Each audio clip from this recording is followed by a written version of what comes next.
am Bhumika Chaudhary. Welcome to all on Study Summer platform. આજે આપણે D અને F વિભાગના તત્વોના કેટલાક પ્રશ્નો અગાઉની જી અને નીટ એક્ઝામની અંદર પૂછાયેલા બે ત્રણ ક્વેશ્ચન એવા છે કે જે એના ગુણધર્મો આપણે અત્યારે આપણો યુનિટ કન્ટિન્યુ છે ડી વિભાગના તત્વોના ગુણધર્મો. તો ડી વિભાગના તત્વોના ગુણધર્મોના આધારે નીટ એક્ઝામની અંદર 2 થી 3 ક્વેશ્ચન પૂછાયેલા છે અગાઉની એક્ઝામની અંદર. એટલે કે અગાઉની જે જી નીટની એક્ઝામો ગઈ એની અંદરથી ડી અને એફ વિભાગના તત્વોના ગુણધર્મોની અંદરથી 2 થી 3 ક્વેશ્ચન પૂછાયેલા છે એ આજે આપણે ડિસ્કસ કરીશું. પરંતુ એની પહેલા તમે ચેનલને સબસ્ક્રાઇબ કરી દો કે જેથી કરીને બીજા કોઈ પણ જી નીટ રિલેટેડ કોઈ પણ ક્વેશ્ચનના વિડિયો મૂકવામાં આવે અહીંયા તો તમને એની નોટિફિકેશન સૌપ્રથમ મળી રહે. હવે અહીંયા આપણે એનો બે ક્વેશ્ચન ડિસ્કસ કરીશું. એના પછી આપણે જોઈશું કોપર ધાતુ છે એના ક્ષારની પ્રક્રિયા કે જેની અંદર એના ક્ષારની પ્રોસેસ એટલે કે પ્રક્રિયા નથી પૂછાતી હોતી, પરંતુ એના જે કલર છે ને એ જે પ્રક્રિયાની અંદરથી પ્રસાર થાય છે, જુદા જુદા એના જે સંયોજન બને છે એના કલર છે ને એ એક્ઝામની અંદર પૂછાતા હોય છે. અને એ જ રીતે આપણે ઝીંક ધાતુના પણ એની પ્રક્રિયાને લખીશું અને એના અલગ અલગ જે કલર છે કે કયા સંયોજનનો કયો કલર છે એ લખીશું કે જે એક્ઝામની અંદર પૂછાતા હોય છે. પણ એની પહેલા આપણે ડિસ્કસ કરીશું નીટ અગાઉની જે નીટ એક્ઝામ હતી એની અંદર પૂછાઈ ગયેલા ક્વેશ્ચન અને એ પણ કયા ટોપિકની અંદરથી તો કે ડી વિભાગના તત્વોના ગુણધર્મોની અંદરથી પૂછાઈ ગયેલો છે. એની અંદર એક ક્વેશ્ચન જે પૂછાયેલો છે ફર્સ્ટ ક્વેશ્ચન આપણે લખીશું કે જે નીટ 2001 ની અંદર પૂછાયેલું છે. નીટ 2001 ની અંદર પૂછાયેલો છે. એ ક્વેશ્ચન શું હતો કે એક છે આપણો પરમાણ્વીકરણ એન્થાલ્પી પર આધારિત છે કે પરમાણ્વીકરણ એન્થાલ્પી આખા આવર્ત કોષ્ટકની અંદર કઈ ધાતુની પરમાણ્વીકરણ એન્થાલ્પી સૌથી વધારે છે આવો ક્વેશ્ચન પૂછાયેલો હતો. અલગ અલગ ધાતુ આપેલી હતી 3D શ્રેણીની બધી હતી, મતલબ ડી વિભાગની અલગ અલગ ધાતુ આપેલી હતી અને એવું કહ્યું હતું કે કઈ ધાતુની પરમાણ્વીકરણ એન્થાલ્પી આખા આવર્ત કોષ્ટકની અંદર સૌથી વધારે છે. તો અહીંયા હું ક્વેશ્ચન લખું છું કે કઈ ધાતુની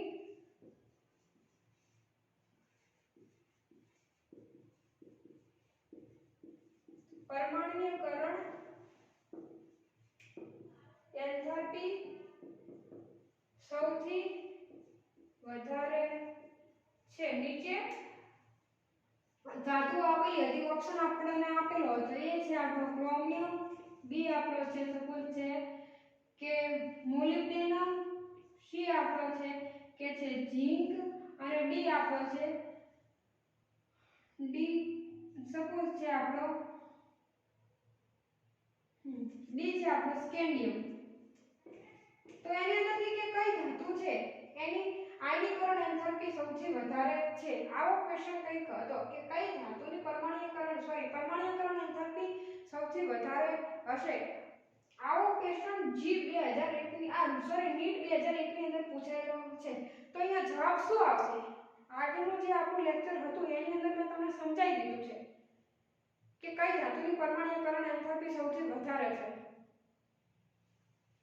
જવાબ આપણો આવશે ક્રોમિયમ. મેં તમને એ પણ સમજાવ્યું હતું કે કેમ ક્રોમિયમની પરમાણ્વીકરણ એન્થાલ્પી સૌથી વધારે છે. ક્રોમિયમની પરમાણ્વીકરણ એન્થાલ્પી કેમ સૌથી વધારે છે? કારણ કે અહીંયા 3D સિરીઝ આપણે લખીએ કે 3D સિરીઝ છે એની અંદર બધા તત્વો લખવાના scandium, titanium, vanadium, chromium, manganese, iron, cobalt, nickel, copper અને ઝિંક. અહીંયા તમને માત્ર 3D સિરીઝના તત્વો પણ આપી દે કે ઝિંક, સ્કેન્ડિયમ, ટિટેનિયમ અને આપણી છે નિકલ. તેની અંદરથી કઈ ધાતુની છે ને પરમાણ્વીકરણ એન્થાલ્પી સૌથી વધારે. આ જે ક્વેશ્ચન હતો ને 3D સિરીઝ પર હતી. એટલે કે 3D સિરીઝમાંથી અહીંયા એવું હતું કે 3D શ્રેણીની અંદરથી કઈ ધાતુની પરમાણ્વીકરણ એન્થાલ્પી સૌથી વધારે છે. 3D શ્રેણીમાંથી કઈ પરમાણુની 3D શ્રેણીમાં કઈ ધાતુની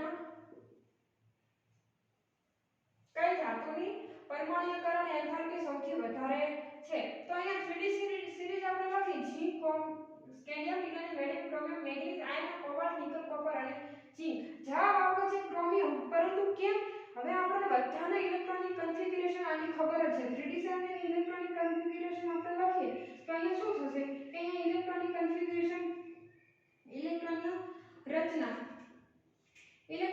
આપણે લખીશું તો અહીંયા શું થશે આના માટે શું R1 બધા માટે કોમન છે એ નથી લખતી અહીંયા R 4s એટલે અહીંયા હું લખું તો R1 લખતી નથી કારણ કે R1 બધા માટે સેમ છે એટલે કે બધાની અંદર R1 તો આવશે જ પણ 3D1 4s2 અહીંયા છે 3D2 4s2 આના માટે 3D3 4s2 ક્રોમિયમની 3D5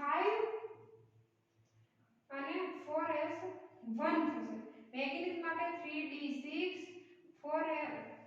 3D5 અને 4s2 અહીંયા 1 છે અને અહીંયા 5 છે અહીંયા મેગ્નેટિક 4s ની અંદર 2 છે અને અહીંયા 5 છે આયર્ન માટે 4s2 3D6 એ જ રીતે કોબાલ્ટ નું છે 4s2 3D7 અહીંયા 3D8 અહીંયા 3D10 4s1 અને ઝિંક માટે આપણે છે 3D10 4s2 હવે અહીંયા તમે ધ્યાનથી જુઓ કે ક્રોમિયમની વધારે છે તો અહીંયા તમે ધ્યાનથી જુઓ કે અહીંયા આ યુનિટ ઇલેક્ટ્રોનની વાત કરીએ તો સ્કેન્ડિયમ જોડે કેટલા છે 1 2 3 અહીંયા આવીશું એટલે સીધા 6 યુનિટ ઇલેક્ટ્રોન થઈ જશે હવે અહીંયા 6 યુનિટ સીધા 3 પછી 4 નહીં 5 નહીં સીધા 6 આના પાછા 5 4 3 2 1 અને 0 આ રીતના અયુગ્મિત ઇલેક્ટ્રોન છે આ છે આપણે અયુગ્મિત ઇલેક્ટ્રોન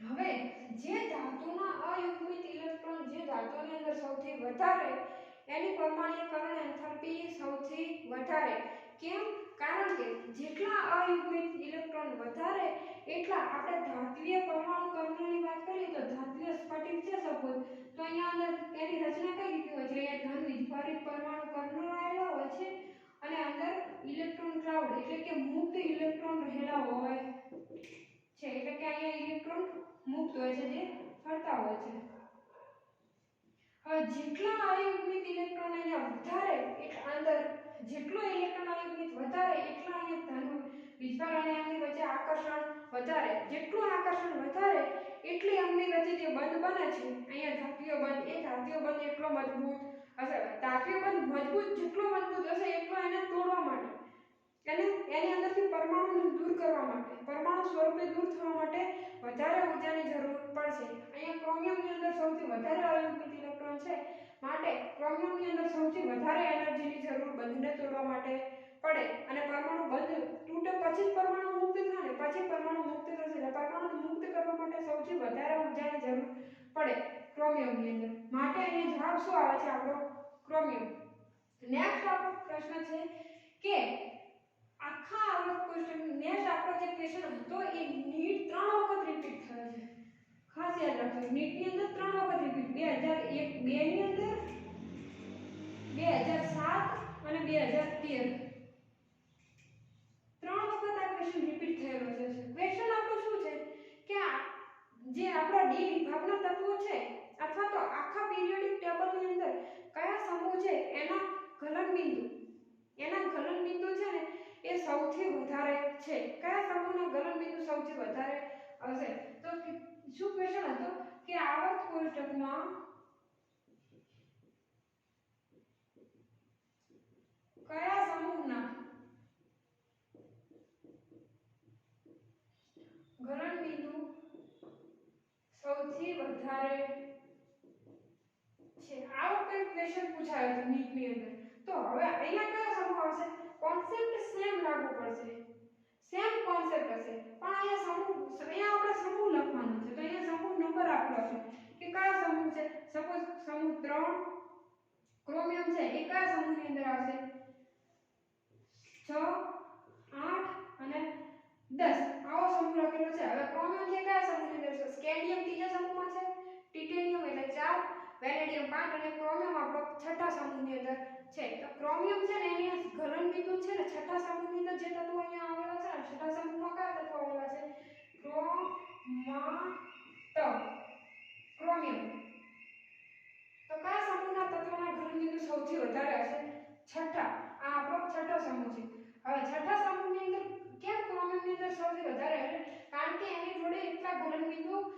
એની જોડે સોરી અયુગ્મિત ઇલેક્ટ્રોન એટલા વધારે છે, જેટલા અયુગ્મિત ઇલેક્ટ્રોન વધારે એટલો એની વચ્ચેનો ધાત્વિય બંધ મજબૂત, અને જેટલો ધાત્વિય બંધ મજબૂત એટલે એટલા એ ઝડપથી ગલન એટલે કે મેલ્ટ થશે નહીં, અને ઝડપથી મેલ્ટ ના થાય એટલે એટલા એના ગલન બિંદુ સૌથી વધારે, એટલે કયો સમૂહ આવશે આપણો અહીંયા? છઠ્ઠો સમૂહ આવશે. જવાબ આવશે આપણો છઠ્ઠો સમૂહ. હવે અહીંયા જો તમને તત્વો આપી દીધા હોય કે છઠ્ઠા સમૂહની અંદર પણ ક્વેશ્ચન આ રીતનો હતો, પણ સપોઝ તમને ક્વેશ્ચન એવો પૂછે કે છઠ્ઠા સમૂહની અંદરથી કયા તત્વના ગલન બિંદુ સૌથી વધારે છે, તો જ્યારે સમૂહની અંદર ઉપરથી નીચે તરફ જઈએ છે ને ગલન બિંદુની અંદર પાછું શું થાય છે? ગલન બિંદુની અંદર વધારો થાય છે. ગલન બિંદુની અંદર શું થાય છે? વધારો થાય છે. સમૂહની અંદર ઉપરથી નીચે તરફ જાય છે ને એની અંદર ગલન બિંદુ અને ઉત્કલન બિંદુની અંદર વધારો થાય છે. હવે ક્વેશ્ચન તમને એવો પૂછે કે છઠ્ઠા સમૂહની અંદરથી કયા તત્વનો ઉત્કલન બિંદુ અથવા ગલન બિંદુ સૌથી વધારે છે, તો કોણ આવશે? ટંગસ્ટન. ટંગસ્ટનનું ઉત્કલન બિંદુ આખા આવર્ત કોષ્ટકની અંદર સૌથી વધારે છે. જે કોનું? ટંગસ્ટનનું. કયા સમૂહની અંદર છે? છઠ્ઠા સમૂહની અંદર આવેલું છે. અને આપણને અહીંયા આવર્ત પૂછ્યો હતો, તો આવર્ત આપણો કયો આવર્ત? અહીંયા આવર્ત 4 3D શ્રેણી હોય તો એની અંદર આવે 4 5 અને છઠ્ઠા આવર્તની અંદર આવે. અહીંયા સમૂહ અંદર છઠ્ઠા આવર્તની અંદર પણ છઠ્ઠા, અને કઈ ધાતુ છે? ટંગસ્ટન. ટંગસ્ટન ધાતુને ખાસ યાદ રાખવાનું, આવા અપવાદ જે હોય ને એને યાદ રાખવાનું. ટંગસ્ટન ધાતુનું ઉત્કલન બિંદુ આખા આવર્ત કોષ્ટકની અંદર મેક્સિમમ છે. તો આ ક્વેશ્ચન પર તમારે યાદ રાખવાનું. તો જે આપણા ડી વિભાગના ગુણધર્મો હતા એની અંદરથી આવા બે ક્વેશ્ચન અગાઉ નીટની એક્ઝામની અંદર પૂછાઈ ગયેલા છે. હવે આપણે જોઈશું કોપર અને ઝિંક ધાતુના આપણે જુદા જુદા સંયોજનો બનાવીશું, અને એ સંયોજનો છે એના ક્ષાર અને એના સંયોજનો એના કલર પણ એક્ઝામની અંદર પૂછાતા હોય છે. એક્ઝામની અંદર એવું પૂછ્યું હોય કે સપોઝ કોપર ઓક્સાઇડનો કલર કયો છે, આવી રીતે ક્વેશ્ચન પૂછાતા હોય છે એક્ઝામની અંદર. એટલે હવે આપણે બંનેના સંયોજનો વારાફરતી ડિસ્કસ કરી લઈશું. ફર્સ્ટ આપણે જોઈશું કોપર અને તેના સંયોજનો. કોપર અને તેના ક્ષાર.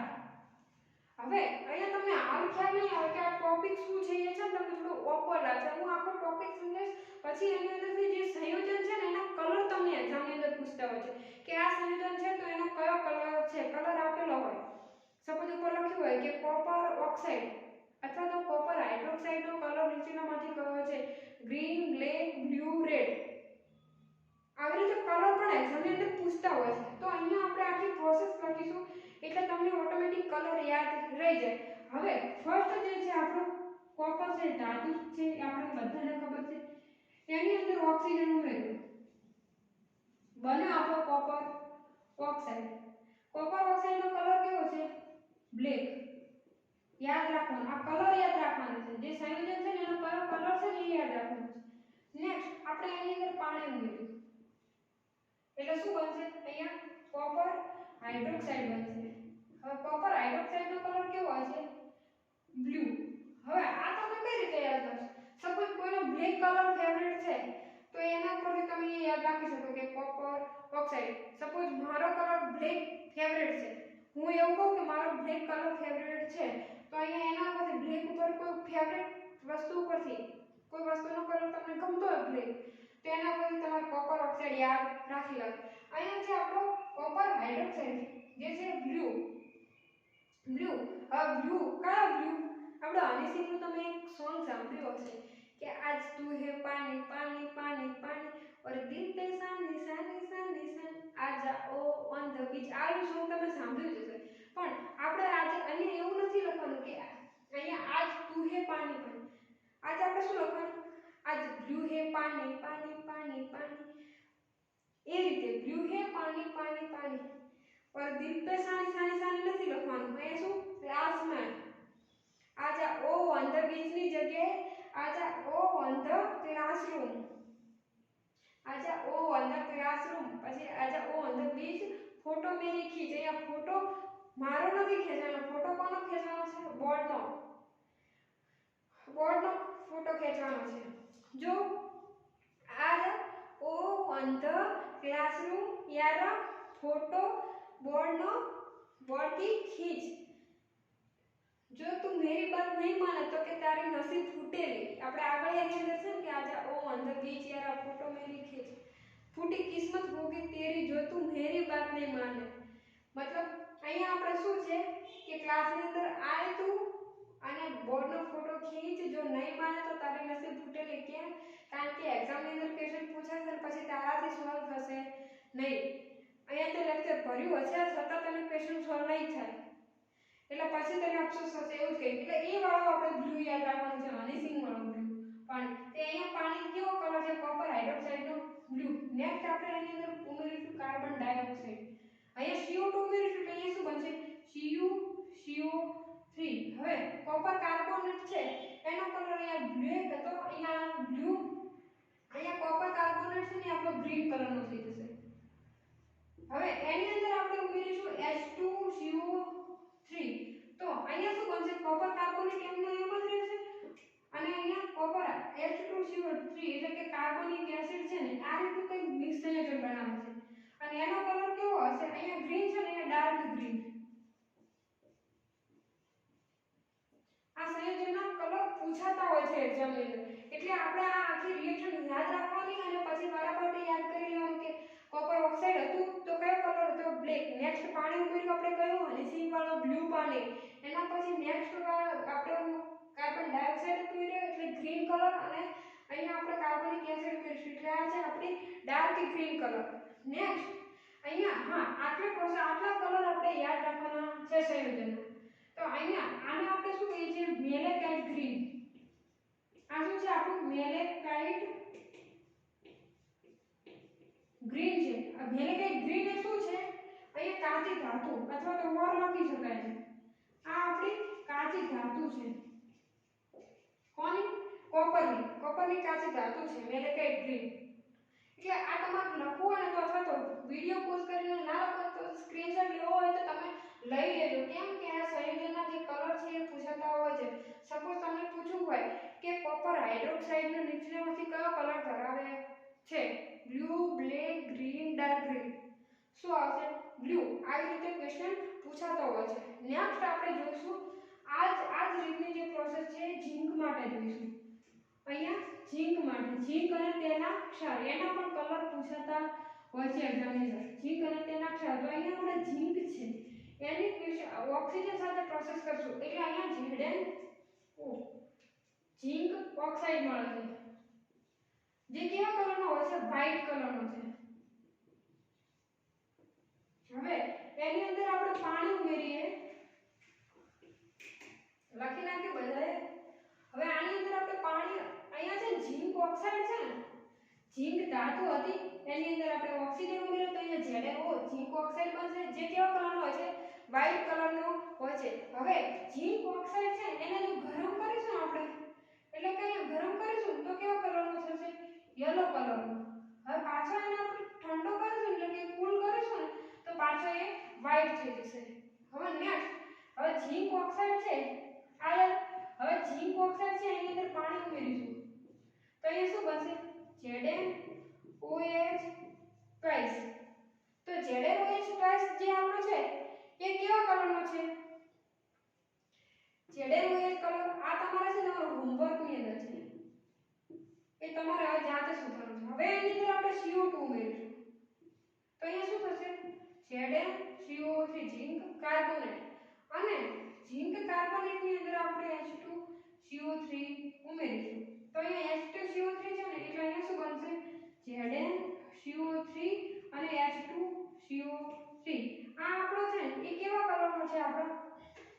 હા આ છે ને આ હું તમને કહી દઉં છું કે આ જે છે ને Zn આ ઝીંક હાઇડ્રોક્સાઇડ આ છે જીલેટિનિયસ વ્હાઇટ, જીલેટિનિયસ ડર્ટી વ્હાઇટ એટલે કે ગંદો સફેદ એવું કહી શકીએ આપણે। આમ તો જોઈએ ને જનરલી કોઈ ધાતુને પાણીની અંદર નાખવામાં આવે ને તો એ શું થાય? કલર એની ચમક ધરાવે, ચમક ઉત્પન્ન કરે એટલે કે મતલબ કે ક્લીન થાય। જ્યારે અહીંયા શું છે? અહીંયા ઝીંક છે એની અંદર પાણી ઉમેરવામાં આવે છે ને તો એ ડર્ટી વ્હાઇટ એટલે કે ગંદો વ્હાઇટ એવો કલર ઉત્પન્ન કરે છે। પહેલી વાર એવું બને છે કે ઝીંક ધાતુ એવી જ છે પહેલી કે જે એની અંદર ગંદુ પાણી ગંદો કલર ઉત્પન્ન કરે છે. જીલેટિનિયસ વ્હાઇટ પીપીટી પ્રેસિપિટેટ એટલે કે અવક્ષેપ ધરાવે, અવક્ષેપ ઉત્પન્ન કરે છે અહીંયા જ્યારે પાણીનું જેડેન હાઇડ્રોક્સાઇડ બને છે ને. હવે કાર્બોનેટ છે, કોપર કાર્બોનેટ, એનો કલર તમને હોમવર્કમાં છે, એ તમારે જાતે લખવાનો. હવે અહીંયા છે ને આનો કલર છે ગ્રીન, આનો જેડેન CO3 H2CO3 છે ને એ કલર ગ્રીન છે. આ પણ શું છે? ઝીંકની કાચી ધાતુ છે, ઓર અથવા કાચી ધાતુ. હવે કોપર માટે આપણે એ લખતા હતા મેલેટાઇટ ગ્રીન, એ કાચી ધાતુ. તો આને આપણે કાચી ધાતુને શું નામ આપીશું એ છે ને તમારે તમારા હોમવર્કની અંદર છે. આ પણ તમારે હોમવર્કની અંદર આ કાચી ધાતુને શું કહેવાય એ છે એનું હોમવર્ક. હવે હું તમને એક જોક્સ કહું. જોક્સની અંદર એવું છે કે જોક્સ આપણો કેમિસ્ટ્રીનો છે કે એક બોક્સે સપોઝ એલ્યુમિનિયમ છે, એલ્યુમિનિયમ એને બોક્સાઇટને પૂછ્યું, શું એલ્યુમિનિયમ આપણી જે ધાતુ છે પી વિભાગની અંદર આવે, એને બોક્સાઇટને પૂછ્યું કે તું મારી કોણ. એટલે પેલી જે મતલબ બોક્સાઇટ છે એ શું કહે છે ખબર? તેરી ઓર તેરી ઓર, તેરી ઓર હૈ રબ્બા. એટલે શું? તારી ઓર મતલબ શું છે? કાચી ધાતુ. અહીંયા શું છે? બોક્સાઇટ એ કાચી ધાતુ છે. કોની? એલ્યુમિનિયમની. એલ્યુમિનિયમની કાચી ધાતુ છે બોક્સાઇટ. એવી જ રીતે અહીંયા ઝીંક માટે છે ને આ ZnCO3 આ કાચી ધાતુ છે ઝીંકની, એનું નામ શું થશે એ તમને હોમવર્કમાં. All the best.